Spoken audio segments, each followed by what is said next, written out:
check this out, y'all. I want to give a big shout out to Proceed with Caution, man. Fire. Hey, what you checking out Proceed with Caution? 2/3 of the lot. Check out Proceed with Caution. Y'all know we got here. Make sure y'all check out Proceed with Caution. Proceed with Caution. $$1 You better remember to proceed with caution. What's up? It's your boy Bobby Schmurder, man. We now proceeding with caution. Yeah, watching Proceed with Caution. Oh. What's up, motherfucker? This is your African King of Comedy, Michael Black. Right now, getting G with Proceed with Caution. Hey, what's poppin'? It's your girl Cardi B. Y'all go and check that. Proceed with Caution. Yeah, this your boy Uncle Murder. Proceed with caution, you heard? Bang. Make sure you check out the Proceed with Caution project. Yeah, we reppin' hardcore Proceed with Caution. I'm Jerry O'Connell, and you are checking out Proceed with Caution. It's your girl Sophia Body, and I want you to look out for Proceed with Caution. I'm Junior Ambrose, and make sure you check out Proceed with Caution. Proceed with caution, man. Let's support that. Please proceed with caution. Y'all better motherfucking proceed with caution. I'm checking out Proceed with Caution right now, man. Proceed with caution. You already know what it is. Proceed with caution.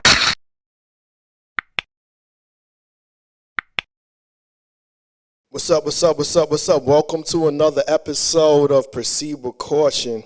I'm not even sure what episode number this is, actually. But we have the wonderful Erica. She actually came all the way from Virginia, right? DC. From DC, VA area today. And we wanted to discuss, like, mental health.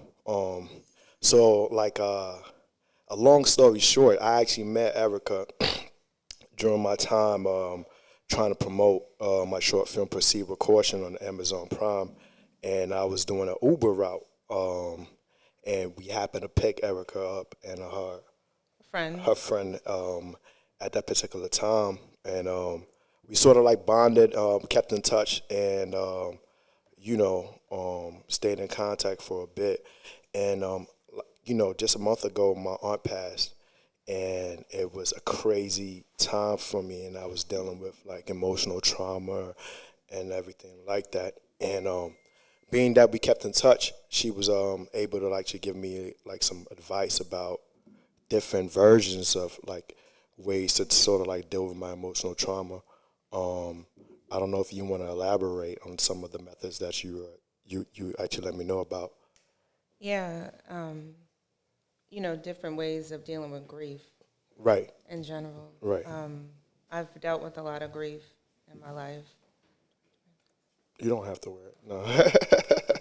Just so you can hear yourself sometimes, so you get the sign language. Okay. Right. I've dealt with a lot of grief and loss in my life, and I just shared my personal experience with you. Right. So at 13, my mother passed, and it was very sudden, and I was there. And what that does to a child is very traumatic. Mm-hmm. And what would happen after that? So we had 4 children, or she had 4 children. She was 32 years old. She found out she had pancreatic cancer. It was 1993. There was not a lot of, anything around pancreatic cancer, let alone helping, people of color. And she found out on Christmas Day and passed on February 11th of the following year. Wow. And it was, so I was basically on my own. Well, I was with, not my biological father, but long story short, with my stepfather, who she left us to, for him to care for us. He was the only father I ever knew. I've known him since I was 18 months old, whatever. He decided, he took her 2 children, myself and my sister, who had a different father, and split us up from the kids. So there was trauma on top of that. Wait, why did he do that? Because he's an asshole. Oh. Yeah. It was when you were able to cuss, but I'm like, but that's kind of crazy. So, after the fact that your mother passed, and then he's going to Yeah, he had a girlfriend that he had been dealing with. Okay. He had his own trauma because he was abused. So that generational trauma, now that was a trigger for him. And instead of him, he was basically like, now I have to make a decision because he's only 32 years old. And he's like, I choose my 2 kids, and I want to go start this life with this woman. So he brings this woman into into our home. And then he's basically like, you know, and as a 13-year-old child, think about how you process this. He looks at me and he's like, you should go, you know, meet your father, because I never met them. I met them at the funeral. I met my Grandma Frances, who was amazing. And I went from this, my mother's side of the family was Brazilian. So they came here from Brazil. Dope. So it was only my grandmother and my mother that I had here, and my aunt. And the rest of, you know, the family was my stepfather's family that I knew. So he's like, go meet your biological father, the Joneses. And I did. And they were cool. We had a great weekend. Again, I'm 13 years old. I'm smoking weed and cigarettes. I never done anything like this. I'm like used to like one function a month. Again, I live in like a gated community in like Lake Monticello. I don't know any of this. But my sister, who's 10 months older than me, we're Irish twins. She was the one who was sneaking out the windows and like, you know, doing all the stuff. So I'm trying to be like her. Right. So I'm just following my sister. Right. And she's like, ooh, smoke this. I'm like, okay. So we're like, you know, I have a weekend of like, you know, I've never done anything like this. Right.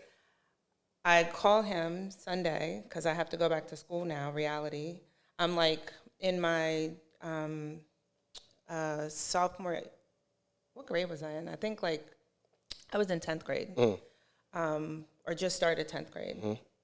I don't remember.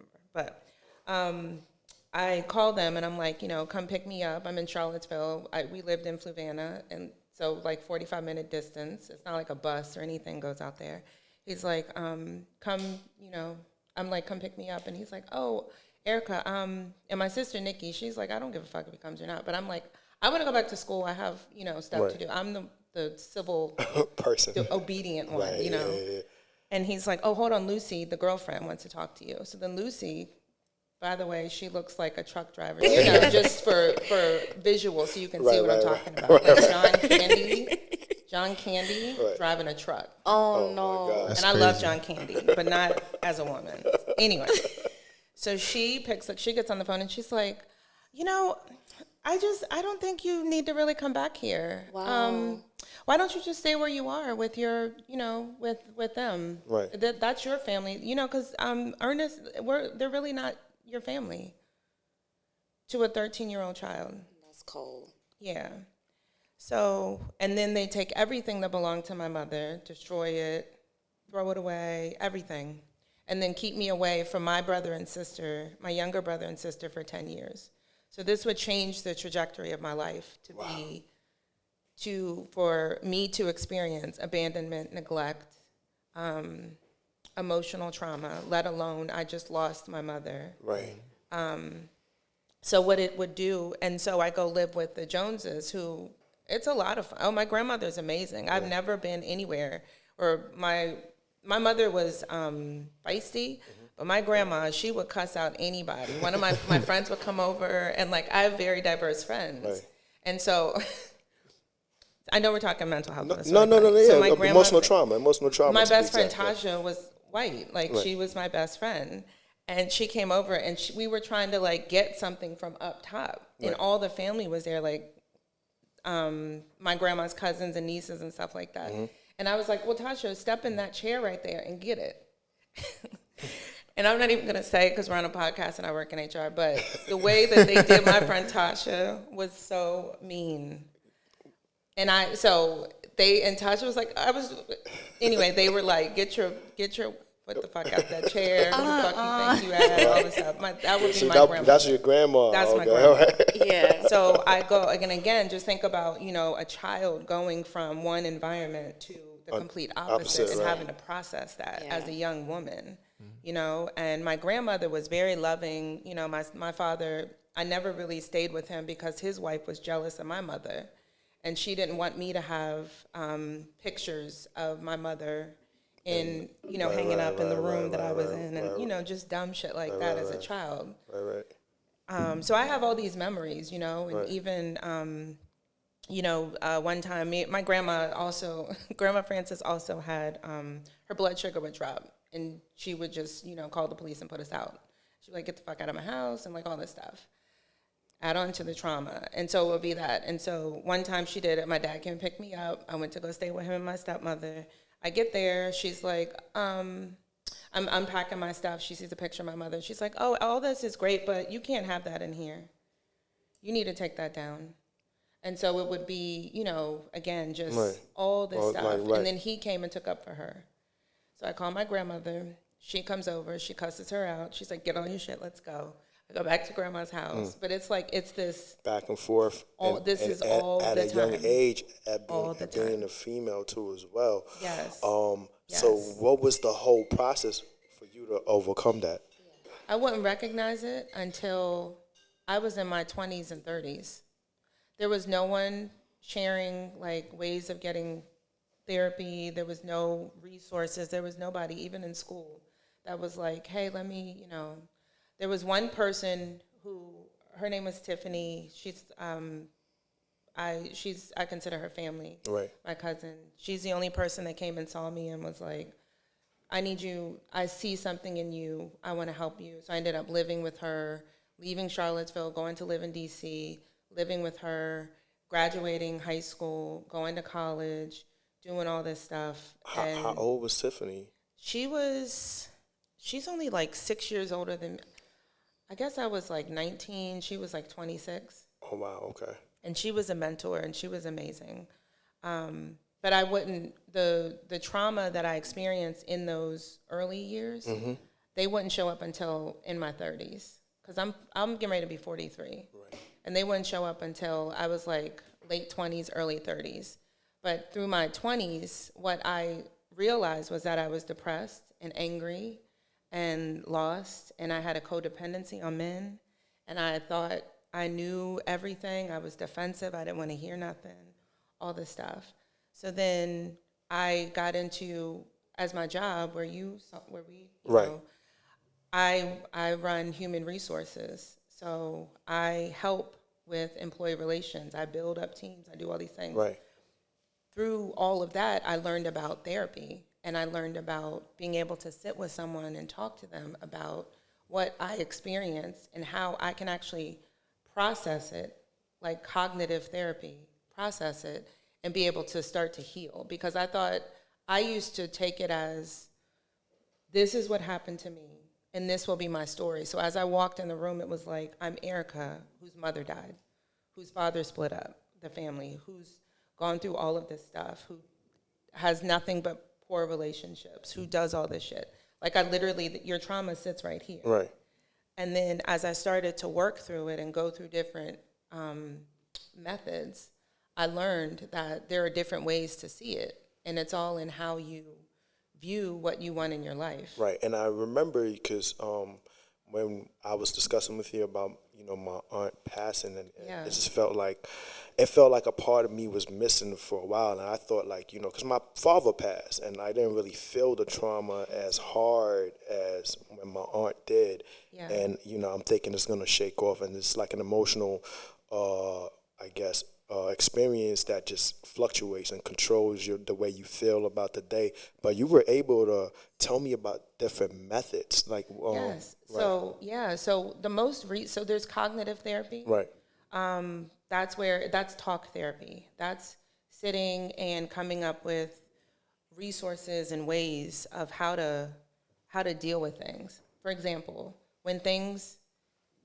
because of the trauma that I've experienced, trauma affects your nervous system. Because of the trauma that I experienced, whenever something would happen, I would get so heightened and so worked up and so upset. And the emotional and stress, the emotional response and the stress on my body would just tear me up. And all of us have dealt with stress. It's exhausting. Right. And it causes depression and all this stuff. Right. So I would learn ways to control it. And I would learn, how do you do that? You learn, what are your triggers? What are the things that are triggering me? So hearing people, being yelled at, being talked down to, those are triggers. Being made to feel less than, those are triggers. The emotions that would come up, I feel lonely, I feel sad, I feel not good enough. I feel like all of these things. I started to learn how to recognize those things within myself. Right. Another, that's through, talk therapy. Okay. Something else I learned that I knew nothing about is mindfulness. When you start to think of things and how they even came to be, like think of like this headphone, right, for example. Think of what it took to get these headphones to you. It wasn't just go to Target or Micro Center or wherever you buy these at and you get them. Think of every single part of this. Think of the metals that put this together. Right. The children that were probably like enslaved to get the metals out and stuff like that. To be able to get this final product. And how it got to us. And then when you start to think of things that way, you start to appreciate the journey and you start to just see things differently. And so that everything didn't happen like all at once, but it came over time. The one that absolutely changed, which I told you about, absolutely changed my experiences that I had in the way, because I wouldn't even be able to sit here and tell all the details of my mother, of everything that happened with my mother, because I lost my father too. I lost my father right when I had met you. Oh, wow. Of the same pancreatic cancer. Wow. And I was able. Loss. And my grandmothers, my grandfather, both sides, all of them have now passed. Oh my God. And I have a lot of trauma, a lot of sadness. Everyone that I have loved has now gone. Did they all die from the same pancreatic cancer? No, they all from different illnesses, but they died very young. So my mother had us when she was 17, and then 10 months later gave birth to me. So she had my sister when she was 17, and literally 10 months later. Oh, she was not. She didn't wait the 6 weeks. Right. So I'm, here. She was not playing so around. You can only my grandmother. They, in Brazil, they were devout Roman Catholics, which meant you have sex to create. Right. You don't. There's no such thing. Right. And so with all of those things, my grandmother literally put a gun to my father's head. And was like, "You're gonna marry her." I actually just found the marriage certificate just now, and I was sitting over here waiting. She's like, "You're gonna marry her." That didn't last long, right? Right. So hence she went and found someone else, and then got into another situation of codependency and all this stuff. Right. But what changed me through that experience, or through all of that hurt and all that pain, I wouldn't be able to sit here and even say this to you all. I'd be crying. Think like. Yeah. Just thinking it through, right? Exactly. That's a lot for one person to just go through it. Yeah, and so it's called EMDR, eye movement desensitization reprocessing. Have you seen the movie Inside Out? It's like a Pixar cartoon. Yeah, it's really good. So conceptually, think about how those have you guys seen it? I've never seen it. No. So it's about. Wait, what is it? What is it about? So basically, it's like the emotions of this little girl, but essentially each emotion has like their own, like it's personified. So essentially there's anger, there's joy, there's sadness, and anxiety, I guess. The other guy, fear. Yes. So essentially it just shows like the evolution of like, basically what I like from it is that it took the emotions and it had you see like, wow, like you look at fear as like, what is he really afraid of? Right. And then you realize that once you see joy in everything, it's really, that's what life's about. And we touched on mindfulness. I really enjoyed that because that's something that has helped me through my through my depression. And one quote in particular was from Wayne Dyer. He said, you have to be mindful of every step you take. And now I started thinking like, wow, every step feels different, So it's like, and then you go to church. Sometimes for everybody, church isn't for everyone, because it's like different dynamics. Like sometimes you just want to talk to, yourself. So that's one thing I do. I talk to myself all day, because it's like realistically, we have no proof that any of us exist. Like, how can you prove that I exist? Nigga, you right here. What the fuck you talking to? There's what you talking about? No, seriously. What do you mean by that? There's no proof. You're right. You sitting right here. Souls and all kinds of things. So like for instance, all right. So you have a dream. You can see stuff in your dream. People are right there in your dream. Right. But it feels different. The energy's a little bit different when in my dream. So who's to say that's not reality? You always think those are dreams because you're told they're dreams. No, because I wake up to reality. Sometimes I be flying in my dream, nigga. I'm not flying right now. You feel me? So it's like I know that if that was reality that I would be doing that right now as we speak. You feel me? So it's like that experience is just a little bit different. It's a little bit imaginative because I could close my eyes right now and I could be the king of Zamunda, right? I open my eyes back now, I'm right here in this podcast. You feel me? So it's like it's two different energies, but I kind of see where you coming from because it could get tricky. But when you wake up every day, you have the different experiences every day, reality experiences. You able to tell which one is which one's real and which one ain't. You feel me? Right. Yeah. No, but it's like the same thing. Like for instance, your shirt is orange, right? Right. But it's like, who's to say my orange is different from your orange? You'll never be able to tell. That is a little bit too deep. What do you think? That's deep. Yeah. Yeah.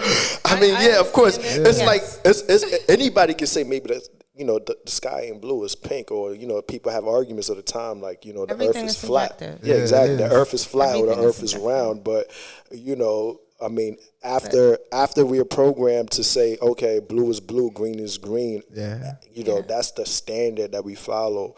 Or sky and earth, or who is to say what is what? Like this has been going on before we got here, so we just following the protocol of things. But I kind of get what you're saying. So that's what the film actually elaborates on, or what? No. Oh no, I was going to tell you. So the film, yes, where they had all the different emotions. Conceptually, it's about the processing of memories. Okay. There were short-term memories and there were long-term memories. Hence, why all of those emotions kept coming up. Mm-hmm.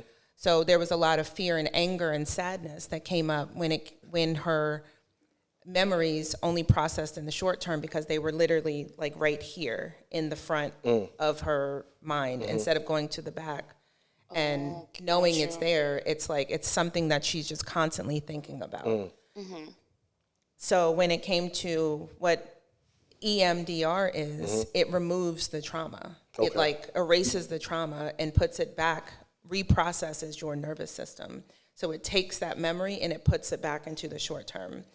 And the way that it came to be, just from my perspective, there was a psychiatrist, or she was like a therapist or a teacher, clinical person. Expert. And she dealt with her own loss. I think it was a loss of her husband or someone very close to her. Okay. She was walking through the woods and she started noticing when she was looking, I believe, left to right, just randomly, she started to feel relief. Up until that point, she could not handle her grief. And it was to the point where it was debilitating and it was hurtful. And it was, when you've lost someone so close to you, Right. you cannot, sometimes you just can't find the way to function. The energy is just different. Yeah. And it's like so uncontrollable. I'm like, damn, I can't believe it. I'm feeling like I'm a very up person, like, you know what I mean? So me feeling down, I'm like, what the fuck is this? Like, you know what I'm saying? I'm like, yo, this is supposed to go away because I got other shit to be doing. And then it just hits you and he's like, damn, I can't really do nothing. Like, you just trying to cry it out and hopefully be able to function because, like, you know what I mean? You're trying to move on because there's nothing you could do to actually bring the person back or change the game of reality. Because usually with me, initially, I used to do strip club therapy. That was like my therapeutic way of getting rid of any of my going stress. to the strip club? Going to the Like strip counsel club. them? Oh, No. Going to the strip club. I thought you meant. No. That was Women my empowerment. Yeah, that was my way of. Did it help you? Whatever brings you joy. You know what it is? It used to help me until my trip to Atlanta. After the one you just did? The one I just did. What happened? So it just. They got too raw with you. No, wait. It went from the strip club to a situation where I'm trying to like have sex to release the trauma, The tension, and the condom breaks, and then I start getting paranoid. So it's like I was like, serious. Yeah, I'm like, oh my God, like sorry. so now I'm like, I'm in Atlanta, like yeah, and it's serious over there. It's serious over here. What the Right. fuck? Like, you So know now what I mean? you went from being depressed about one thing, And I'm now adding you're worried on more trauma. about another thing. So you are adding. Compound. It was motherfucking crazy, and luckily for me, like I went and got checked and everything like that. I was all in the clear, but during that time frame period, it was just like extra motherfucking stress added onto what my bags I'm actually dealing with right now. So I wanted to actually let everybody that's know. some scary shit. For like, and then you have to wait for the results. So that's like let the alone during worst. this global pandemic. Yeah. My God. like, okay. But depression is very serious. Depression is It is. And you know, I think the most dangerous thing that's going on, a lot of people don't even know that they have an illness. Yes. They walking around here thinking that they're fine. Yep. You understand what I'm saying? And Yes. blaming other people for, I guess, whatever little situations that they got going on, confrontations that they get into. They blaming other people, and they trying to make everything as an excuse for their confrontations. But like I said, I use this term. Everybody got their own demons that they fighting, right? That's true. That's true. But Demons are real too. Depression is so real. It runs in my family like high blood pressure. You understand what I'm saying? Yes. And what these therapists and these they actually like just handing out Prozac, because Prozac is the number one. It's supposed to be like a happy pill for people that suffer from depression. Yeah. Earlier today we was discussing about the depression and stuff like that, you know, and I said I feel like therapy don't always work. Only because I dealt with that with my son, and with the therapy and just so much. We did therapy individual. It was a lot. So it was kind of like it was just making him anxious, and then he started getting mad, and then he just was shutting down, because at this point he's like, listen, I'm speaking to somebody on Monday, and then Wednesday somebody's calling in due to the pandemic because we couldn't travel out, and then we have group therapy in a home. So it was overwhelming, you know, especially for a child. So I just said, you know what, everybody deal with their depression differently. Absolutely. You understand? And some people, depression is mixed in with other things too. So to keep it on myself, I think it's normal to be depressed. You're not going to be up all the time. I'm up at 90% of the motherfucking time, dog. He's always up. You know what I mean? I'm like up on 90%. It was a depression to a point where I could really feel like a part of my spirit was gone. I never felt that before. Like I said, my pops passed, my best friend got killed. That's like a a lot of lot. people have died around me where I never really felt the way that I did when she did pass. It was like really like a piece of me was really gone. I was trying to figure out different ways to build it back up. But how did you get your son to resolve that particular issue? Were you guys able to, like, you know, get him to a better space? It's right now, I believe that he's doing better. Okay. My son wanted to commit suicide at the age of 9. So with that being said, you know, that was very like like I don't even have the correct words to say right now. But at that age, I always said, what kid know about suicide? I mean, seriously, like, you have no worries. I'm taking care of everything. You understand? And I was married then, so with his stepfather, like, I mean, it wasn't like you coming from a home where you seeing your mom doing wrong and there's different men coming in. You coming from a situated place, and not only don't you have your stepfather, but you have your actual father. So it was just weird, But depression runs in my family, and now he's 14.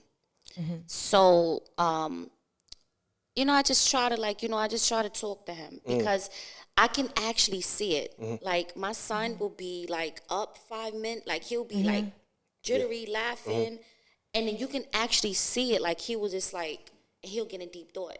So now when he gets in deep thought, I'm like, Jay, what's up? And and I'll try to talk to him and stuff like that.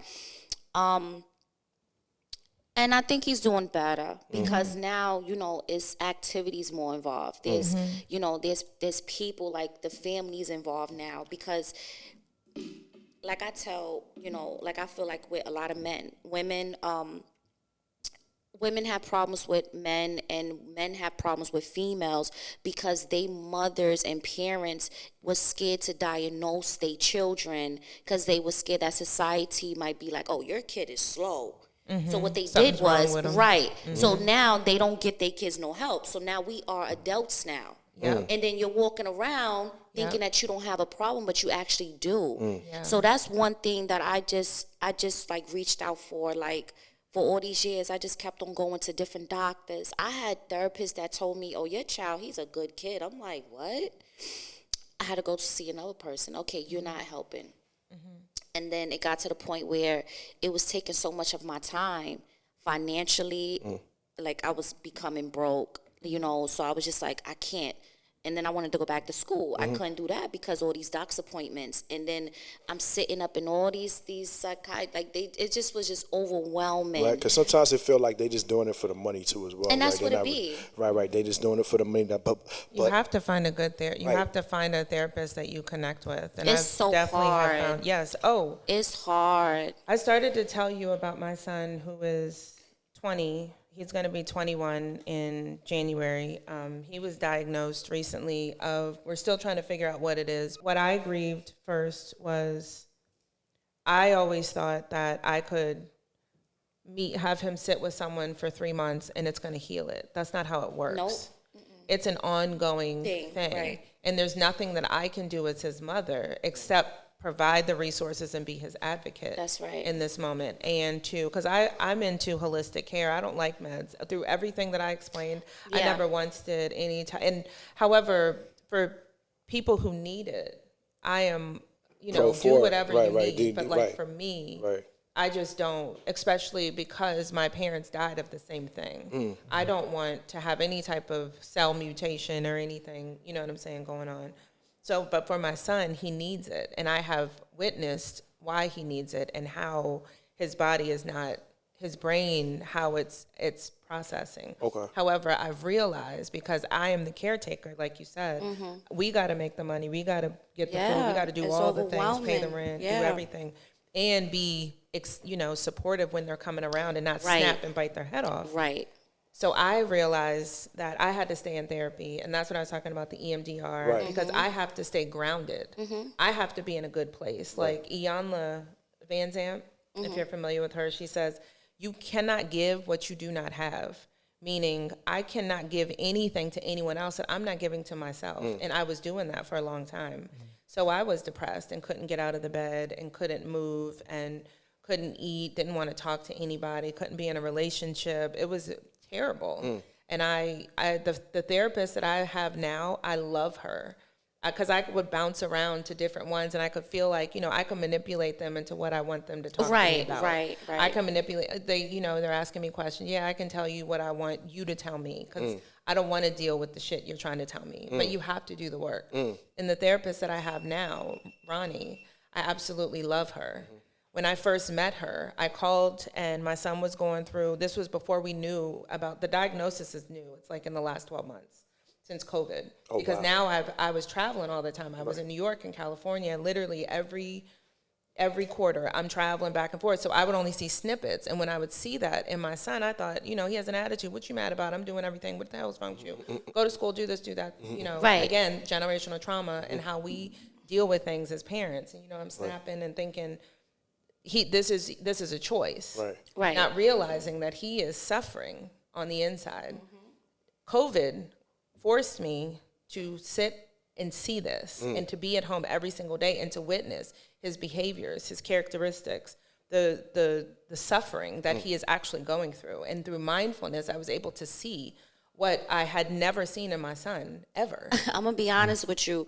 COVID woke a lot of people up. A lot of people. Sure but we went right back to sleep, though. Yeah, we went right back to sleep. He woke us up for a hot minute. COVID woke a lot of people up. It was a gift for me. Yeah. It was a gift. Right, I was laid off, I told you. I lost my job. I was traveling. I was like, they lost funding, whatever. I was hurt about that. That was trauma. Right. Because I did so much to get them to where they were. No, you're worrying about your kid. You're worrying about bills. You're worrying everything. About just everything. Just self-care. And it's just knowing that this, the city's in a crisis. You world. have no world. The world. You have no other way of just focusing on the fact that you don't know what's going to happen tomorrow. You don't. Like now we in survivor mode. Yes. And that alone, on top of depression, that alone like would just make you just be down and out. Right. Yes. Because you're just focusing, you're worried about everything. You're worried Yes. about your child. You're worrying about yourself. Right. You're worrying about a roof. Like Yep. it's a lot. It's a lot. is. But my whole thing is, did you end up like recovering from your Oh, personal absolutely. thing? I am in. So, oh yes, okay. Right. So let me go back. So in 2018, my son was accused of beating up this kid. My son is 6'1". He's been boxing since he was 7. He hits so hard, and there was this little frail child that was at the high school. I had just touched down from Jamaica, so I'm like hungover. A detective calls my phone, and they're like, "Your son, such and such and such, beat up this kid. Took his the AirPods, the Apple AirPods, which I have 2 pairs in the house. Why would he need to steal from anyone else?" Right. So it's like assault and burglary, basically. Yeah, at a bus stop. Yeah, that's serious, right? Yeah, and so this was like week 2 at school. My son had a beard. He's black. He's tall. Right. They're like, oh, well, they had just done yearbook photos, so they looked at the clips or whatever of that. And I'm like, so you think that the kid that's beating up people at the bus stop is actually taking yearbook photos, and you're able to do a lineup and pick him out? Right. So I was able to get, paid a good lawyer who came in there like fucking Johnny Cochran and flipped it, and he didn't have to do that. But the experience of that, because he was a senior, supposed to graduate, so that flipped everything in his mind, because my son, he didn't do it, right, and he had never been through that, so that made him depressed. Wait, what? They framed him? They would try to frame him? Well, yeah, they was just like, oh, the black kid. Wait, really? Yeah. Wait, and this is in Virginia? This is in D.C. In D.C.? In D.C. Oh, or wow. Maryland, Montgomery County, Maryland. That's crazy. Yeah. I thought he really did that because he was going through depression. I didn't know like they was really trying to frame the dude. Like, oh no, he was. The signs were coming up, but it would just be like a snap here or there, but then he'd be cool. Right. I realized when that happened, then I got depressed. Then I didn't know how to handle it, because I'm like, again, mind you, remember you were talking about if something happens to your kid, people are like they're slow or this or that. Yeah. Right. All the kids in my son's age that are my friends, they're all graduating. They're all doing great things. They're playing sports. They're doing this stuff. And here my son is. I'm in court with him, and I'm doing this and I'm doing that. Now he's decided to drop out of school. So that's when I got really depressed and I couldn't function. Wow. Right. And what I realized is that I was grieving the loss of what I thought my son was going to be. Right. Okay. Graduate, go to college, go to school, play sports, do all this stuff. Because he was playing football, he was doing all this stuff, and it just all stopped. So fast Because forward. of that one experience. From that one experience. That just, it was like a switch, like flipped in his mind. Like, Oh, yeah. fuck it, what am I doing this for? Why am I doing this? And he just stopped trying.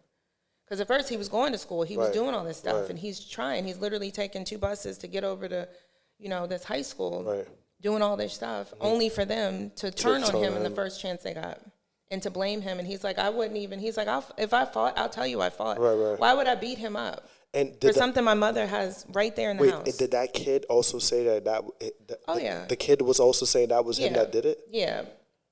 But the kid was also selling, I don't know, Xanax and like other stuff. So he wasn't clean in the, Right, in the first place. Right, exactly. Right. So it was like this whole big thing where like right. my son must have, tried to get something from him, or who knows, weed or whatever, who knows. And then there were 2 kids but there were 3 of them who were accused. My son was one of those 3. The other 2, because even when we went to court, one of the kids turned around and he looked at my son and he was like, "What they bag you for? Why are you here?"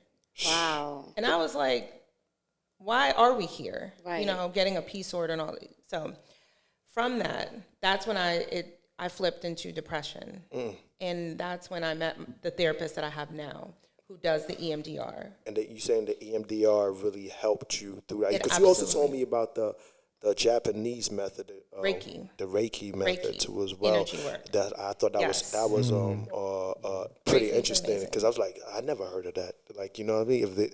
Because all we know is go talk to a therapist. You feel me? I'm like, So there is cognitive therapy. So the way that, let me tell you EMDR first. Okay.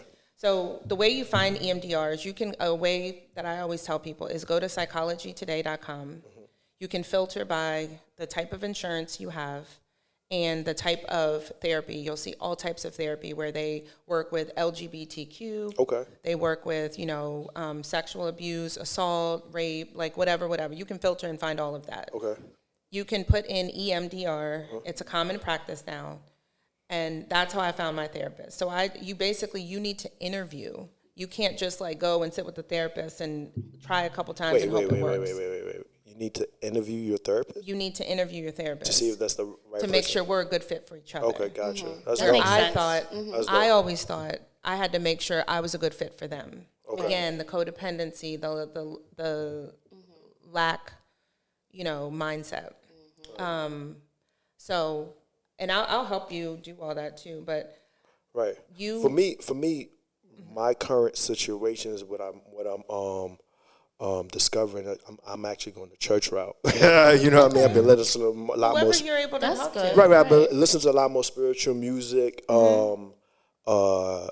Letting my emotions get the best of me because sometimes I'm like, yo, fuck, why am I feeling this way? I need to be tough. Like, fuck. Like, It's the stages of grief. Right. That's what everybody keeps telling me. It's the stages. It's my of first grief. experience. So, Allow You gotta allow it to the happen. stages of grief to happen. Don't try to mask it. Allow it to happen. You know what it is, It's though? a process. I know, but it's like You're human. I know, but it's like I got so much to do, and I'm like, it really makes you not do anything. Yeah. You know what? No, that's part of seriously, depression. Yeah. Exactly, because you're trying to, instead of dealing with the root cause, you're dealing with the symptoms. So you're trying to cover it up by, and I say this with all due respect, but you're trying to, and we do this, we try to just keep busy, to not focus on what keeps us up at night. Right. But you need to focus on what's keeping you up at night so that you can give the best version of yourself to everything that you're doing. And you don't burn yourself out, is my advice. So I called a couple of different therapists. I got on Ronnie. I absolutely love her. When I first talked to her, she was like, tell me what's wrong. I immediately broke down. I immediately started crying. I started going into this happened to me, that happened to me. Oh my God, this, and this, and this. So she listened for about 3 minutes and she said, stop. And she's like, tell me, what do you need right now? What do you need to give yourself right now? And I was like, I just want to have peace. I cannot sleep. All I do is cry. I can't eat. I can't be in a relationship. I can't do this. Stop. You don't have to solve all these things right now. Here's what next steps are going to look like. You're going to come here. We're going to talk. We're going to do this, this, and this. One of my best friends had told me about EMDR because they use it on rape victims and victims of assault. Anyone that has gone through severe trauma, because it literally, when I say it wipes it away, it wipes it away. Really? The reason why I brought up Inside Out was because, I'm sorry, go ahead. Yeah. No, can you just walk us through, like, what would it be like a typical? Oh, sure. Yeah. It's like, so you're holding, it's vibrate. So remember when I was saying the woman was walking through the woods and her eyes were going left to right, left to right. All of that is through nerves. The way that your eyes move and all that stuff, it's all through your nervous system and through nerve endings. So there's a machine. First of all, you're going through a couple of weeks of resources of how do you compartmentalize when you get triggered, when something happens, when I have a fight with my sister and she triggers me because she says something and then I'm like angry and now my whole day is just fucked up because she doesn't, if anyone's ever felt that before. Yeah. And then, so you compartmentalize that where it's like, okay, cool, she's upset. That doesn't have to mess my day up, and I don't have to deal with that right now. Do I have to solve that right now? No. You being mad? I don't. I don't. Unless it's like right now, is the house burning down? Okay, cool. That's something I deal with right now. But you being upset about the plans we make in December, not interested right now. We can talk about that when I have some more time. Right. So compartmentalizing and dealing with things when I have the mental space to do so. So then you have to wait. So basically what you're saying is like you have to like recognize your issues. And then you have to figure out a way of like mentally dealing with it on a personal level, and then that's when you can speak about it. Yes. Okay. Yes. That's what this therapy gets you to. Nice. So I went through 4 weeks of talking about different ways, and I'm not a licensed therapist. I'm just speaking through my experience. Right. But I went through 4 different weeks of, when this happens, let's talk about how we handle this. When this happens, let's talk about how we handle this. And it literally was like just taking parts of the brain that's gangster. So any situation that you're in, they actually give you the actual they talk to you or how to high level, yes. So wow. That's fire.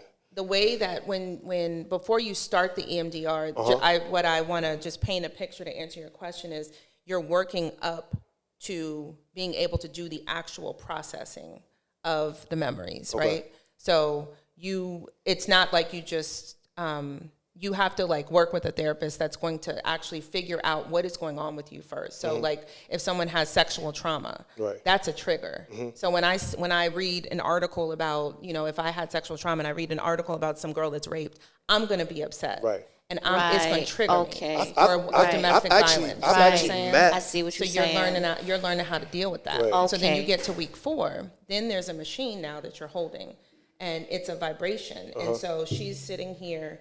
Take me back to the experience. I go back to the Actual experience. I go back to the experience when my mother died. So walk me through when I walked down the steps and literally watched her take her last breath, and I sat with her body. Wow, that's deep. Walk me through that experience. On a scale of 1 to 10, how do you feel? I would not have been able to say this to you just now. Right. I felt like shit. Right. I could not talk. I couldn't even get it out. I'm crying so bad that I'm like sobbing. Right. It's terrible. Right. Nah. As I'm doing that, it's the vibrations are going like bump, bump, bump, bump, bump. And it's literally, I'm processing the memory through my nervous system. I'm reprocessing my nervous system. Wait. So then she takes, it's a 45-minute, like an hour session or whatever, however long it takes. And you have to set it up where you're in a safe space. Like I can't walk back into a place where I'm triggered. Right. So I have to take a couple days to allow all of this to kind of happen. So let me go back to the session itself. So that's how you start it with the traumatic experience. So I saw my mother. That was the worst thing that's ever fucking happened to me in my whole life. And there's nothing that's ever going to be that bad. But everything that's happening to me, I'm getting that upset. You see what I'm saying? So then we keep, the EMDR or the vibrations, it's starting to calm me down. And so she's like, okay, tell me about it again. Walk me through what happened. And then I walk through what happened again, but I'm not as upset. Okay. And then I keep going all the way till I'm at 1. Oh, wow. And I'm telling you, I walked out of there. All from just holding that? All from just holding that. And I went from a person who woke up every single morning. Oh, by the way, I was in a 20-year relationship with this man. I'm not even going to, because I don't know where this is going. But right. You couldn't tell me nothing about him. I loved everything about him. 20 years. 20 with years. This man. That's a long time. You loved him, right? A long time. That is some, yeah. So I went through, did all of that.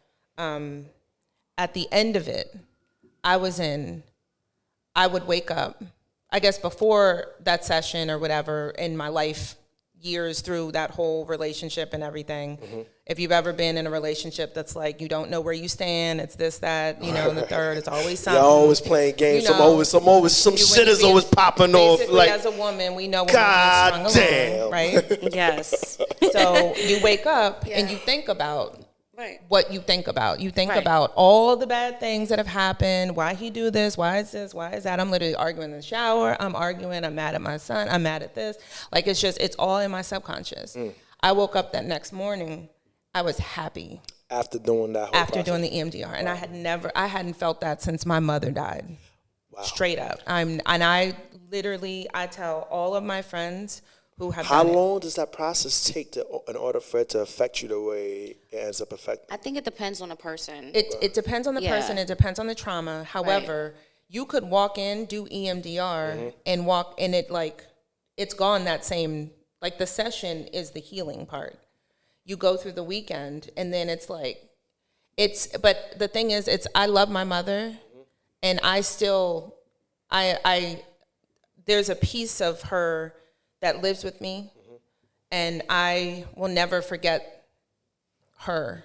Yeah, however, yeah. the experience of that. That's something. It's very different. It don't matter how old we get. Yes. You will always need your mother. You will always want your mother. Yes. You understand what I'm saying? So the milestones you hit.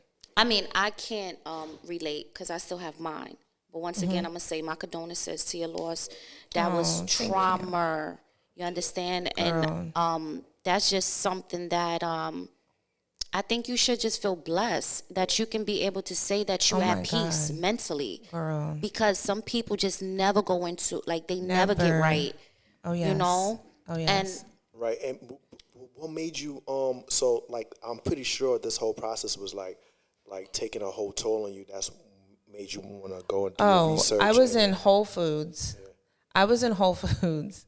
And the guy, and we're still friends because it's all love. Like, I'm a very spiritual person, and I believe in energy, and I connect with energy. Sex is, if we can say this, sex is energy. Yeah, of course it is. And at my age, and I know I'm only 43, but still, like in my 20s, it would be like, oh, I want, we're going to fuck, we're going to do this, we're going to do. And like, I would be so pressed to have sex. Right. And now it's like, it's an energetic thing. So I no longer have sex with him like that, because if the energy isn't like, you're all into me and you're all, this is like, we're bonded. Right. And I don't allow anyone in my space like that. I really don't. Nah, listen, I learned to protect my energy after that experience. After your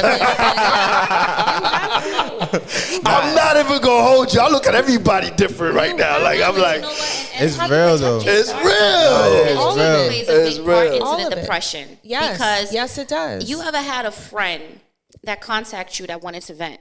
Right, of course. All the time. Then depending on what they venting about, you kind of that energy transfers off to you. Yeah. Because you're not thinking about that person's situation, but you're more so like, it's a feeling more it's than physics. Like for me to speak it verbally. It's physics. Even it's the transference empath, of energy. Like even being an empath, like you can like even listen to certain music, you can't allow yourself to do that because the subconscious, like once you make it conscious, it's like it reflects in everything you do. Like, so like one of the things that I've done, like I do currently is like I do the sleep meditations. Sleep meditations? Like, what's that? Wait, I'm curious too. So basically, like you take naps? You go to sleep. Like before you go to sleep. Yeah. So before you go to sleep, it's like the one I like in particular is Doxy Meditation. So he comes on like this. All right, hello, it's Doxy Meditation. And then he'll talk about, like, let's say we're talking about confidence, or let's manifest a miracle, right? He said, sometimes things happen that are just, you get a position you don't deserve, and then it repeats, like it has like a probably 9 to 12 stanza of like words of affirmation, like I'm manifesting a miracle. Tomorrow is the best day of my life. Another one I like heavy is I'm an apex champion. It just talks about winning. Like that's all I do is win. So now I wake up and I'm like, all right, I gotta win. I have to do something. Or it's not even like I have to do something. Like I'm doing everything I'm about to do. And know what's beautiful is you don't even have to be awake to listen to it. Like I'm knocked out by like word 6. It's like you could do yoga nidra. You could do that. I do that too. Do that too with the Bible. I just have that playing, and it just brings a different energy when you wake up. But I want to address the affirmation part because a lot of it's like the new trend right now. Because everybody, for me, I want to hear y'all perspectives, because everybody seems now to be like, oh, I can affirm, I could just say things and it will manifest into reality. It's absolutely true. Is it really? Think about this table, right? Because I say I want to be a millionaire. It just never happens. But it's not going to happen. But the thing is, it's like, does all of you believe that? What do you mean all of you No, believe that? Like, is there any part of you that doubts that you're going to Exactly. be a millionaire? See, the thing is, Okay, I get what you're saying. because when Wayne Dyer says this too, when you change the way you look at things, the things you look at change. Yeah. So when you wholeheartedly believe, and it's not even about like being a millionaire, it is I welcome abundance into my life. exactly. Abundance is wonderful Follow for it me. chases me Toni down. Jones, Toni Jones, she does like music and she does affirmations. It's absolutely beautiful. If you have Spotify, please play her. Right. You would love somebody it. actually put me on because that was one of the things. That was Toni one of the Jones. things that. I'll share it with you before I leave. Yes. And she has helped me, and it is absolutely beautiful, especially for black people or people of color. Right. It is absolutely beautiful to have the music that we listen to speak energy and just peace into us. Right. That's a beautiful part of it. I get that part, but I feel like, you know, a lot of people that are really pushing this affirmation stuff, they forget the. It becomes cliche. Well, it's not People even, just it's like not even about, say, I affirm, right. I want to do this. It's I not wanna do even that. just the fact that it becomes cliche. I think that people forget that you have to do the work. Yeah. You know what I'm saying? Because in the Bible yeah. it says faith without work is dead. So you right. can't just. For me, because like I said, it just so happens to be the new trended thing that's going on right now. So for me, it's like, okay, it's cool to think and have your vibrations in that point, but don't think you're just going to sit down there and you're going to get showered. Oh yeah, with blessings. just You feel me? You gotta put in the work. So I definitely want our viewers to understand that, like, affirmation is cool. It might be the new thing that's going on. Like, because listen, if the game was easy, everybody would be where they want to be. Everybody will be happy. Everybody will know how to overcome their challenges. But I feel like the game is so unique that you got to understand who you are, what your purpose is, and how to accomplish that. Yeah, you might not know everything, but some people have lived before you, and they've done different things in order to accomplish the trauma. Because I guess the actual conflicts have been done before us, and so different people. That's why actually, you know, it would be a great way to be able to easily communicate with the world, because I feel like somebody might know an answer to something, but somebody's actually looking for the answer, but they don't know how to find how to connect. And one of the ways that I'm actually trying to solve that solution, I keep doing on each and every episode. It's kind of getting cliche, but it's through this platform that we're trying to build, this independent platform, which is globalboard.world. Yes. So it's not just global world. Yeah, so it's not just a place. It's not just a place to buy and sell stuff. Not just a place to like, you know, rent out a room or anything like that. But it has different formats or different categories whereby people can communicate and sort of like try and find answers instantly. And that's one of the ways that I want to be able to change the planet of communication and people being able to find solutions to different things. And how did that start? Through your belief system. Through you believe well, it's it wasn't going that. to be. No, you know what happened? I was making this film, Proceed with Caution, and I had casted a lot of like my staff and crew through Craigslist, and you know, Craigslist doesn't really have the format whereby people are verified. It doesn't have, sort of like have the Airbnb format where you could be comfortable a little bit dealing with the individual you're dealing with, and there's no real repercussions to anybody's actions, because you know. The screening process. Yeah, there's no real screening process. And there's no really. So I had a few people on my set that kind of cost me like a lot of negative situations, whereby my film was supposed to be done in like 4 to 6 months, and it ended up taking me 4 years to execute, because you know, you're dealing with different personalities and stuff like that, and this is my first film. I'm trying to get it done. Exactly. So after being able to execute the film, I'm like, you know what, fuck this system. You know, let me see if I could build a system whereby I feel like it will be at least good enough for people to be able to communicate, people to be able to rate each other, because the formula is there. Airbnb does it, a lot of different platforms does it, but why can't we just, you know what I'm saying? Why can't we just put it all on one platform and hopefully be able to separate the fuck people from the good people, so that way, especially in the industry that I'm trying to be in as a creative, because you know, creatives are not so normal people that deal with every day, especially when you're trying to accomplish like something on set. So that way, it's a lot more easier for people to know, okay, I can fuck with this person, I can work with this person, or maybe this is something me personally, I can't really deal with, so I'm gonna go with somebody else, and that will all be due to the sort of like reviews and stuff like that people would have left on the platform and stuff like that. So that was one of the reasons why. But I didn't affirm it or anything like that. It was just off of experience, you know what I mean? But you mentioned like if the game was easy, right? But it's like if everyone thought the game was easy, would it be easy? No. Everyone thinks life is hard. No, because life is motherfucking hard. Life is so hard. You didn't see what Christ went through, nigga? That was Christ. But hold on.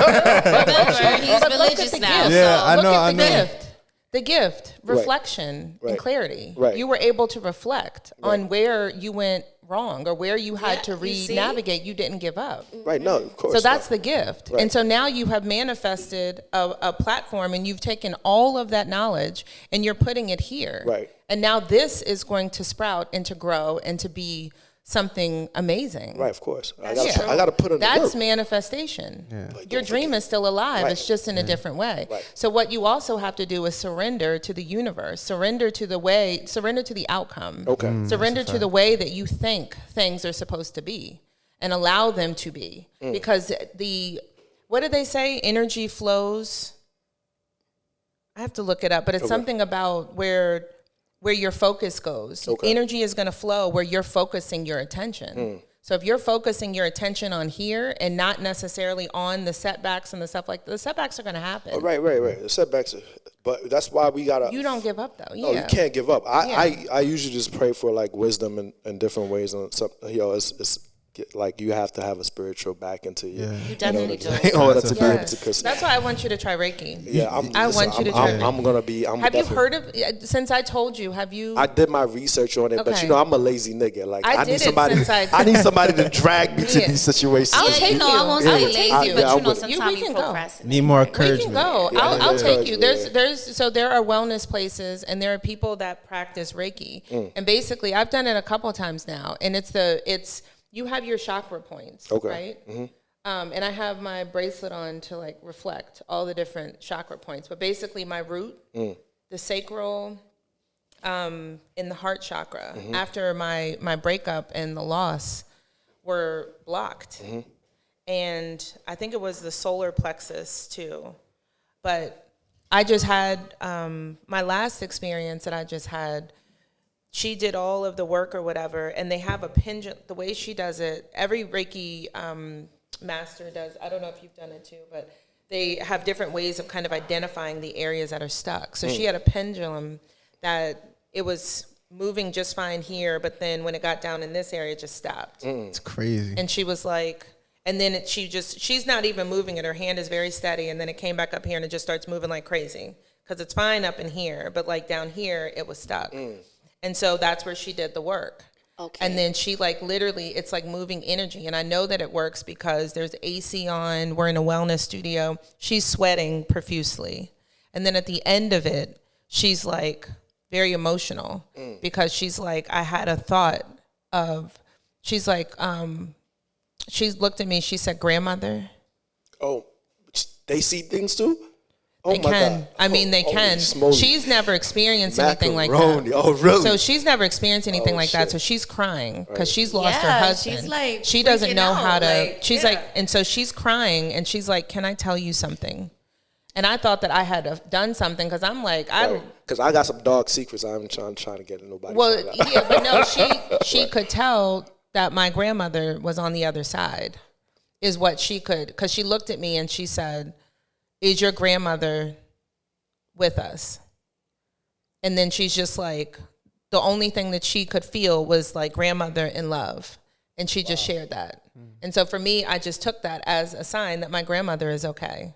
Like regardless of what we believe in, regardless of whether we say God, Allah, right. Whatever, there is something greater than us that put us all here, right. And we are all super connected by that. Right. That's right. And I've had other spiritual experiences where I know a lot of people don't believe it, so I won't put it on your podcast. Wait, but you talk where about I've had, talk about educate people. We ain't open the book. You know what I'm saying? Yeah, the more that's the whole information point, people. you know. Yeah. You know what I mean? So, want you I to went to a lady in a cottage in Maryland who I have sent other friends to, and they've all had very similar experiences.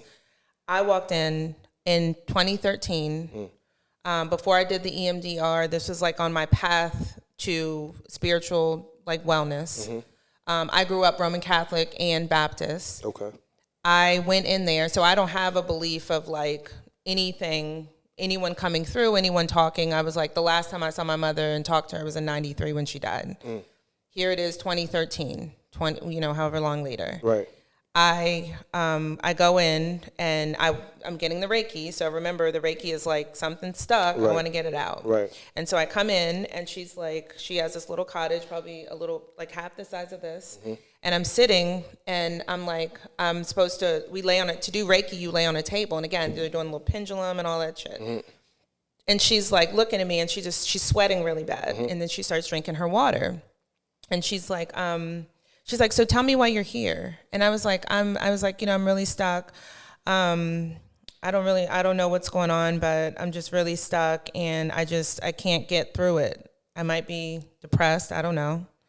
And I don't know how to explain it because I don't know what the fuck's going on. I'm just 30 and angry all the time. People make me sick, But I put up this front like I'm happy because that's what I'm supposed to do because I can't be upset because I'm always the happy person, So you don't give off like down energy at all. So you saying that is like I'm trying to do the math to them. I never. I'm and that's the problem with always being the happy person because when you're down, people are like, wait, why? Why can't you can't be down? Like you're not human. Like you just don't have emotion. Like get over it, bitch. What's wrong? Right. And so I'm sitting and she's like, I can tell she's like sweating and I'm like, what the fuck I don't know what is going on. And my friend Jess had just went before me. So I was like, well, maybe she's tired because my friend Jess had just did the Reiki or whatever. Okay. And my friend, I love her. She's not into like spirituality and stuff like that, like me. So when we literally like, she's walking out, I'm walking and I was like, how was it? I'm like, how was it? Yeah. And she's just like, I don't know. Okay. And so now I'm walking in, I'm like, well, shit, I'm about to go spend $150. Is it any good? Like, what do you mean?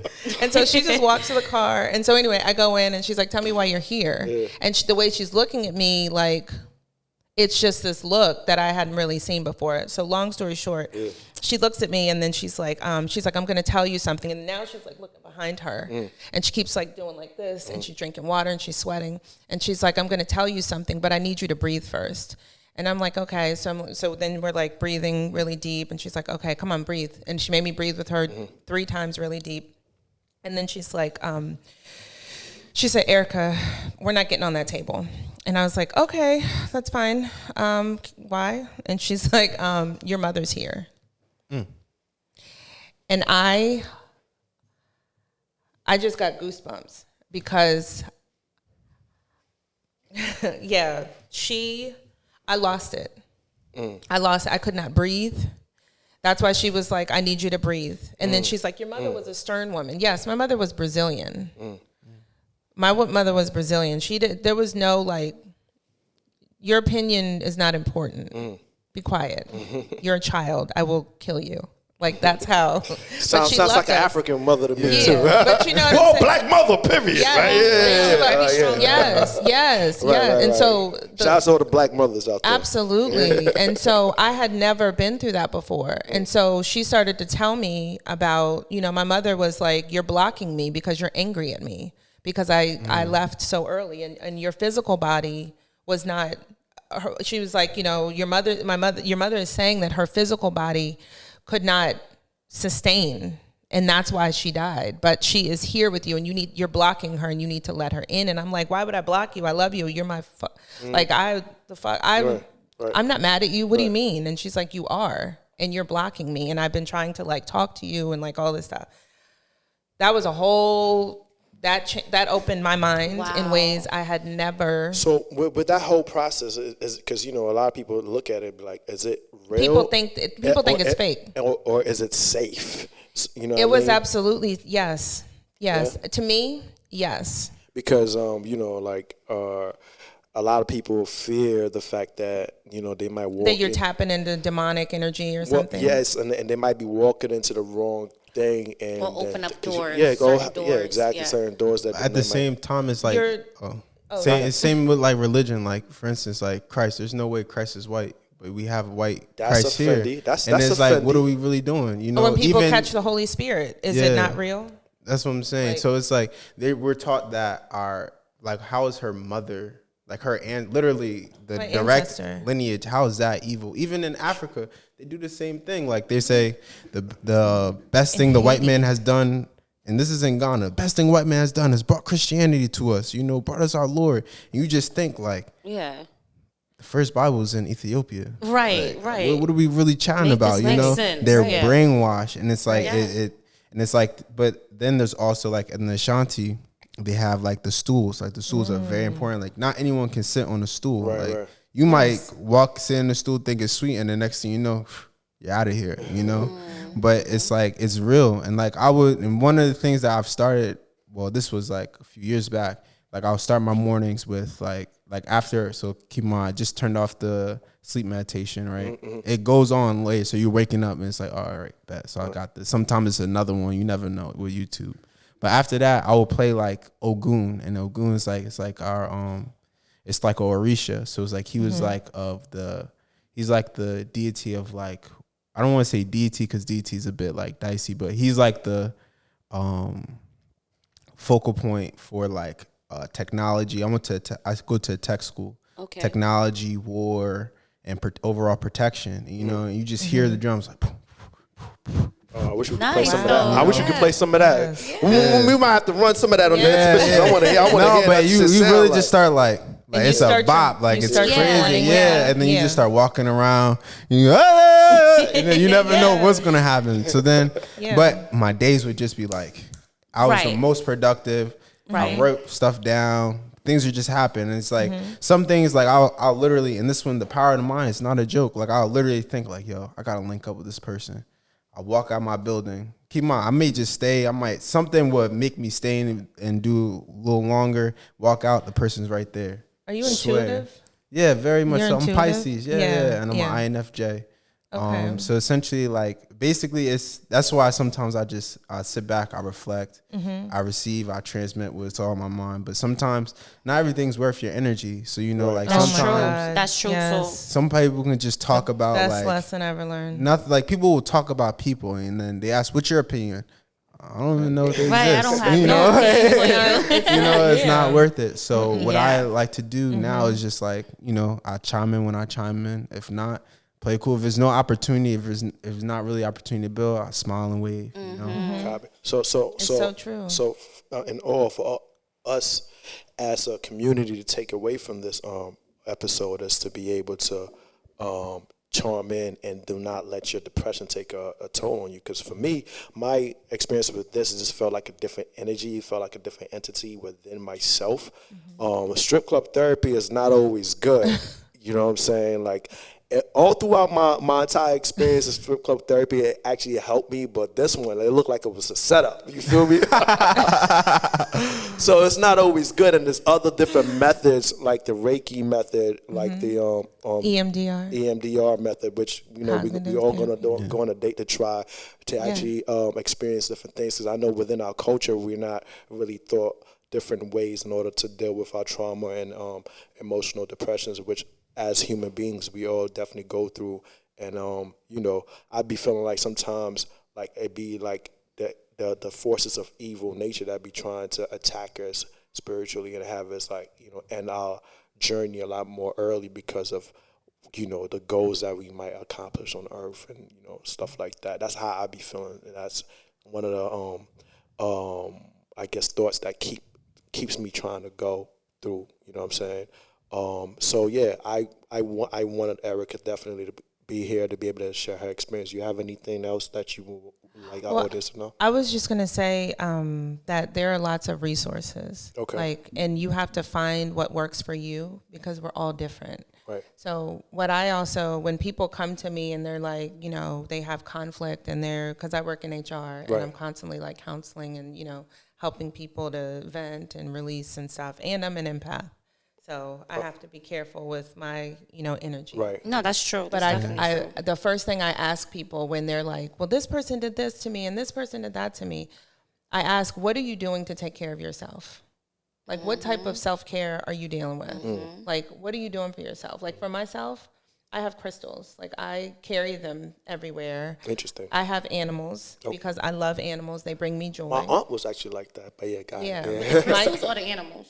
Oh, I think both. I think more so the animals, and I think back in the day she probably did the crystal stuff. Actually, she's in that side of the family were the people that actually taught me about taking the spiritual bath, because I didn't know. Apparently, it was an African thing. I'm like, I'm an African nigga. I never heard about that shit. Yeah. You feel me? Like I called it the research. Niggas is like, you don't know about that shit. Yeah. So I call. So and because they're like the more like African American side of the family. So I'm like, how the fuck they know? We don't know. You feel me?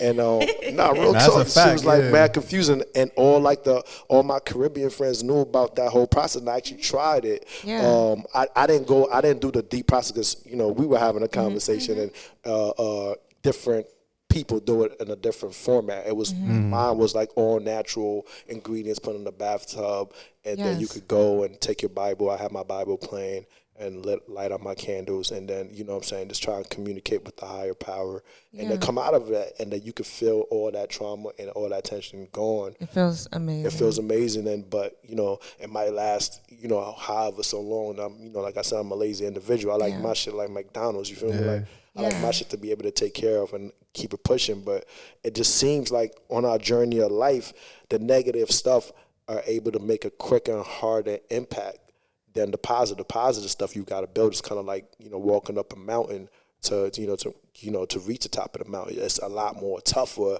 to do, but any little situation can just like have a snowball effect and bring you all the way back down. You know what I mean? So what I'll leave you with, we all experience trauma. We all experience shit stuff. It's up to us to give that experience emotional energy and to give it our time and attention and to make it into something more than it needs to be. Right. It's up to us. You have to make a decision. And so when these things are still coming to you, when the camera breaks or someone quits or something happens or someone doesn't show up on time or whatever, all those things are going to continue to happen because that's how life works. Right. But it's how you choose to see it. And so that's how you start to, and then when you start to change the way that you're seeing things like that, like I don't choose to see this as a roadblock. I see this as something that is temporarily, it sucks, but we're going to get through it and it's going to be fine. And then you bring your happy-go-lucky self back out. You know what I'm saying? But you start to like navigate through everything. I would say also, so like self-care, so spending time, like I literally had to take the last couple weeks and just be by myself. Right. Well, I have my 3 cats, Happiness, Joy, her name is Hap, Joy, and Sunny, my babies. And so they bring me like life and happiness. And my son, me being there with him, he brings me joy. And like the food that I eat, the nourishment I give my body and stuff, instead of grinding and like that's important. Food grabbing, fast food and stuff like that. Like literally getting things from the earth where I never thought about that before. I didn't care about that. I didn't care about that neither. I wanted crab cakes and like, I started eating all salad. That should change my vibrations a lot. But it's crazy. I still want my fried chicken, you know what I'm saying? Yeah. But it's hard for me right now, especially in the space that I'm in, because I'm trying to change the frequency and get back to where I need to be. So that's part of my self-care, what I'm currently going through. Exactly. So I had to change my process. Yeah, but even like the food that we eat it has a high correlation with the thoughts that we think. Like we're all one. So this is a vessel. So it's like there's a quote by Hippocrates. He's like, "Let food be thy medicine, or medicine will be thy food." So you look at like my sister. First, she has MS, right? And I told her, I'm like, yo, you gotta just give up the sugar. But the sugar is really like addictive. It's really like crack. Sugar is addicted to that Johnny Ma juice. Sugar and salt. Yeah, it's crazy. Terrible. So it's like, especially for and then I come back from Ghana. I'm just like, yo, all this gotta go, cause like, and then they, don't touch my sugar. You're not touching my soda. I just bought this, like, I know. Oh, when it was amazing. Did you all go together? No, it's so crazy, right? I didn't even get into how me and Sean met. Me and Sean met the same way we met. I'm out there promoting my movie. Global board world. You know what I'm saying? I'm the physical global board world. Me and Sean met the same way. Out promoting the movie, doing the Uber, let him know about it, whatever. That's dope. I end up that is so cool. He actually ends up in Africa, and I'm on my way to Africa. I'm like, I'm like, yo, what the fuck are you doing here? He's like, yo, I love it. This shit is crazy. It's amazing. I want to stay. I'm like, nigga, you The sure? food. Oh my Are you God. sure? How long did Everything. you stay there? I was there for 8 months. 8 months? Shut up. What Yeah. would you do? Just were you working remotely or did you? So like I'm building a platform. Currently, it's called Slip Countdown. And essentially, it shows like a different side of people in the media because it's easy to get blackballed in the media now. So we kind of want to take that back, teach our people rights. What's the proper protocols, who to reach out to, and things of that nature. So I was doing that, but also like I'm in tech, so like in Ghana is right on the equator. So the amount of solar power, like the solar energy, the power potential is like exponential. It's literally infinite. Wow. And I think that's dope. I'm like, That is, I want to go. Yeah. I told you, I want to go to Ghana. I know, but when he told It's me like, stop playing with he was me. not coming back, though, I'm like, nigga, you sure? Motherfuckers, they move different But over you here. know You what? think the niggas over here is crazy? Nigga, the type of shit, like, you know what I'm saying, to try and do anything. If you don't it's crazy, understand, if you don't understand the culture, because it's different cultures. Yeah, of course. And it's yeah. like, if you don't understand how each culture moves, nigga, you not getting nothing done. You gonna be frustrated, bro. You know what I'm saying? It's a fact. There was days when I was like, I can't do it Yeah, today. like I be like, for me, I'm like I said, like I'm like if the shit ain't moving, I'm out. Like you feel me? That Like, is you know what I so mean? cool. But it was sometimes the stagnance. And also the other thing that we did was myself and the co-founder Denzel, we had a basketball camp where we taught the children. Wait, Denzel marketable Washington? skills. No, Mensa. I was Oh, thinking. okay. But I'm flattered that Look, I mean, I was like, eventually I will be able to call Denzel Washington Denzel. You know, What? It was amazing. 'Cause I definitely, Like, He just said, me and Denzel. I'm like, Washington? just want to clear that real quick. Yeah.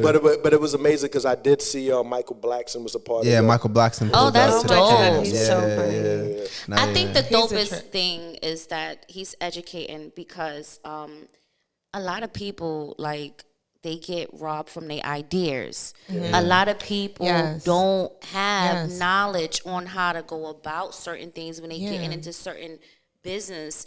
So I think that's dope because if people knew what they knew now, trust me, they would be in better positions. Right, it's all about information. It's all Yeah. about acquiring the information, the wisdom. It's not even about the money, bro. It's about actually acquiring the It's wisdom. never really. I mean, money is That's why I say good. a Money is but definitely power, but the if you acquire the information- information, Yeah. it's a lot more easier because factor. that's You're not even rich financially. You're rich. no.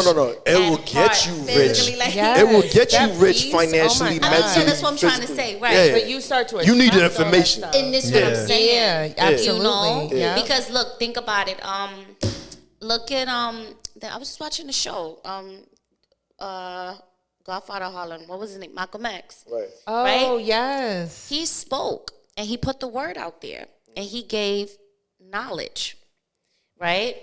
But I mean, he wasn't the richest man. Right. You understand what I'm saying? Right. He So had influence, he had impact. sometimes, Look like at his that's impact. gonna all attract itself. Yeah, and, but then you could walk into any place and then be able Absolutely. to. You don't have to pay for nothing. Yeah, so that's, exactly, That's the nah. richest Even thing, you know what I'm today, saying? if you You know what I'm want saying? to. Yeah, exactly. But Yeah, that even part. the one thing Bob Marley said, and this was like a quote I've been like I love him. Oh my God. like keep going in my head. It's like some people it's so sad that some people in the world are so poor, all they have is money. Right. It's a fact. You know, Yeah, yeah, yeah. and Yes. it's like you really look at it like wow. And then I was even thinking like one day because like there's fire and water in Nigeria, Corona's out here going crazy, everything looking left. So then I was just like I was revisiting like Revelation 8. People talk about the chip being the mark of the beast, and I was just thinking like maybe we already using it. Like Andrew Jackson was a terrible person. Like, and we use him for everything. Yes. All Yeah. these emperors, That's they were true. on money, so it's like we've been using it, but we really don't need money because like think about it.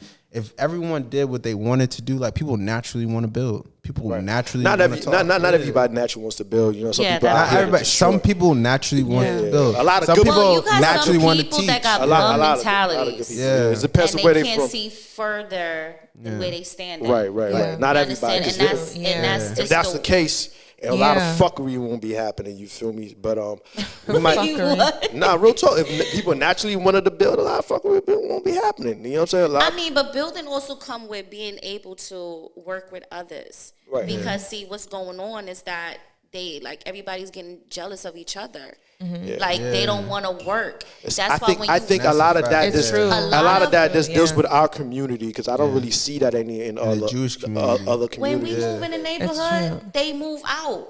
And I'll be honest with you, I don't disagree. Because I'm gonna be honest with you, right? I never owned. I always rented. And every building, as far as like the first apartment that I had when I was younger, ever since that experience, I've lived in luxury buildings, right? So like I say to people, and this is in reference to what we're talking about, like I say to people, it's the people. It's not the place. No, it's definitely it's definitely the people. If we work together as a community, because what I do, right? We have a garbage room. So once a week, now I use 2 mops, one for the hallway, and I use it for my house because I like to bless my front door, right? So I have 2 mops. So when I bought a 3rd mop, I put up a sign. It's to the point where, like, when you see my building, you're like, oh, you got a decent building. But then when you see the people, certain people that come out, it just don't match. Right. Then now they're not taking care of their building. Right. Yeah. Right? Yeah. So then now when the owner is seeing that you're not taking care of it, now he's like, okay, you can't utilize this. I'm taking away this. And it's affecting me because I didn't come with no program. This is straight cash. I'm paying cash. Right. I mean, no disrespect to the ones that, that have programs and help them get I need me a program. Of course. Yeah, but I love it. it's and it's not an issue with that. You understand what I'm saying? Right. But it's making it's just so sad because, he said to me, he's like, listen, I got a podcast. Would you like to sit in? He brought me on to his, like, what he's doing. You understand what I'm saying? Now, if it was anybody else, they like, oh, nah. They would have sat in and then they would have got quiet on you. Right. Because they see the progress and they see the potential. And this is what opposite races see in Black communities. We don't work together. You can't even keep your own building that you live in, you reside in, clean. Like, they don't why have the would you want to mindset. smell your own urine in the going up elevator. 17 flights? But people are depressed. It's like though. a fixed that's mindset. that's a sign of depression when you stop caring. And Because But you can't stop they caring when you taking piss in the their motherfucking environment. elevator. But you know bro. what it is, though? That's a fact. But you know what Man, it you is? violating at that point, nigga. They're taking their environment and No, they're thinking that that's I'm not how even they're gonna supposed hold to you. be. I'm not even going. If that makes sense. Yeah. Like my mom always told me, you going through something, you never look like what you're going through. You Abs- don't have to oh, look. I love that. You do not have Yes. to look like what your environment is. Exactly. Exactly. Now my thing is, listen. I'm not saying that if you live in a like a poverty environment, Of or course, you gotta be yeah. looking all rich. No. I mean, Right. But what I'm saying is that just take care of it. Yes. Be decent about it. Right. Yeah. Because we've been judged since we was born. Right. So That's this a is fact. what And is before. expected. Yes. You get what I'm trying Yes. to say? Yes. And back to our children. Yes. Another thing I was trying to explain to my son, I said, you're going through all these emotions because you're feeling yourself. Now you sexually active. So now you got the pressure of looking fly, being educated. Yes. You're Black. Yes. Like you got all this pressure. And now it started because I decided to have you.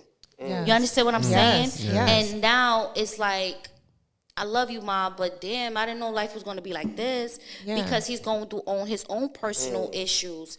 And like I had to explain to him, I said, listen, you got 3 strikes. You're Black. You're not educated. And I'm going to say not educated because he's only 14. Yeah. You're You not didn't finish finished no with school. Yeah. So you're not educated. And then on top of that,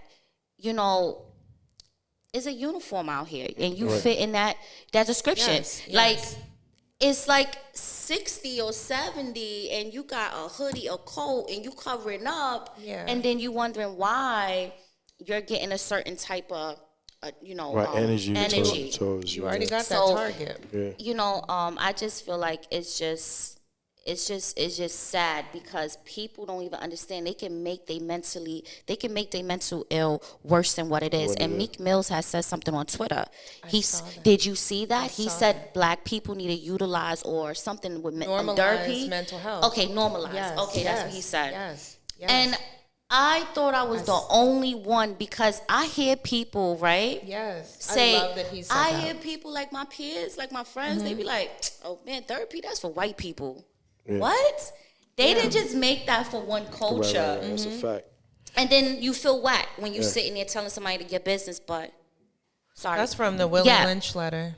But you know what? Honestly, like, you know, you spoke about how you get over your depression. Right. You're doing something about yours. Right. Yes. Do something about mine now. Now, hopefully, be able to even this conversation. He has a method that he does, and my method is sometimes when I'm down, I play music, or you know, depending on my day. Right. Like if I don't have nothing to do for that day, I mean, I might go and I might go shopping, or I might just walk around a department store, get out. Yes. Or if I can't do that, I'll call a friend and tell all my business. And my family, my cousin is like my sister. I love her. I don't have no siblings. Right. Yeah. So like, you know, and my cousin was like, Iris, that's why you know, you get into a lot with people because, you know what I'm saying? You so easily, you open, you tell people your business. But I said, but that's my therapy. Yeah. It's not, I'm not worried about what they're going to take with, what they're going to do with the information. Yes. I'm using you. I'm trying to if release. you are my friend, yes, and you got to use me to get right, that's what I'm here for. Amen. A lot of people don't understand the concept of friendship. It's a relationship. Just because we're not intimate don't mean that we cannot utilize each other's energy to help elevate. Talk your shit. So, right. On that note, guys, so glad we did this. That have that are listening, make sure y'all and are going through whatever emotional trauma that you guys are going through. You know, just listening to this episode, you can utilize each and every body's method. It's not easy out there, but you know, just make up your mind that you're gonna get through it and push through it, and always get around good energy. Yeah. It's another episode of Proceed with Caution. Thank you.